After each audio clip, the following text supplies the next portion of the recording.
One of the best fruit preserves that I've made so far is just this simple mulberry jam. And I made this because I really wanted to highlight the mulberries kind of as a teaching example. So, real quick, mulberries, and I think a lot of wild fruit gets treated like this.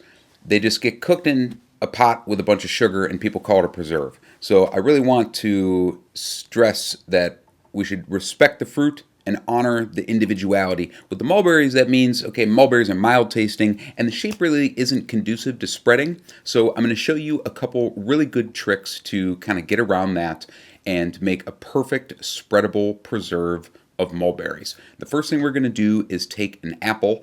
Ideally, you'll use a high pectin apple, or crab apples would be great. Like I said, I make this in the winter with frozen fruit because I'm harvesting a ton of stuff. And you're just going to grate that apple. This is going to kind of break down a little bit, and I'm going to add some vinegar to the pot. Oh, the pot was a little bit too hot. And I'm adding vinegar made from mulberries here. You can add red wine vinegar, white wine vinegar. It just adds a little bit of body to the mulberries. Like I said, they're very mild. So add the grated apple there to the vinegar, and then add your mulberries. And then we're going to add some sugar. And this is basically a low sugar jam. And there's a good splash of my wild vanilla extract. Like I said, mulberries are really mild tasting, so we're going to add some citrus zest too. We're also going to add some orange zest. I added it in a little bit because I forgot. You can add that right then at the same time. But we have a number of different things that help add flavor. A little bit of cinnamon. Okay, that's another key. You can add a little bit of ground ginger too. There's the orange I was talking about. So we got citrus zest, a little bit of cinnamon, a little bit of vanilla, a little bit of vinegar. All these things really help to just kind of coax a little more flavor out of the mulberries without taking over, and they stay in the background. But the real key, the real trick, as you can see here, I'm pureeing the mulberry preserves when they get nice and warm. I'm not going to buzz the whole thing into like a total puree, but I'm going to buzz about at least half of it, because if I don't, it's going to look like that, and it's not going to be spreadable at all. The berries are really rich, super dark juice. They'll stain your shirt. They'll fall off your toast. When I think of a preserve, I think of something spreadable, like this. And that is what you're going to get when you buzz up at least half of them. It'll at least be spreadable. Now from here, we just continue cooking, and the set isn't really important here. This is like a low sugar rustic preserve. You can keep it in the fridge, but we're gonna go until like 210 or 215, or when I can like barely see the bottom of the pan when I put a spoon through.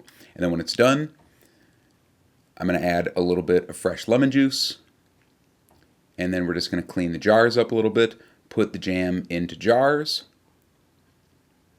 and put them in the water bath canner. So you have a pot that's boiling or very, very close to it. Put the jars in, put the lid on, and then you just boil those things for 10 minutes. Super easy. And you can just keep this in the fridge or the freezer too. Either is fine. Then we take the jars out, allow them to cool. You will hear them audibly click as they seal naturally. And let's take a look at that set. Put your spoon in, and that is what I think of when I think of a preserve. Something that is spreadable. But there's just enough of the whole berries in there so you can still tell what you're eating. I think it's a great way to honor everybody's favorite tree berry. Just look at how nice that spreads.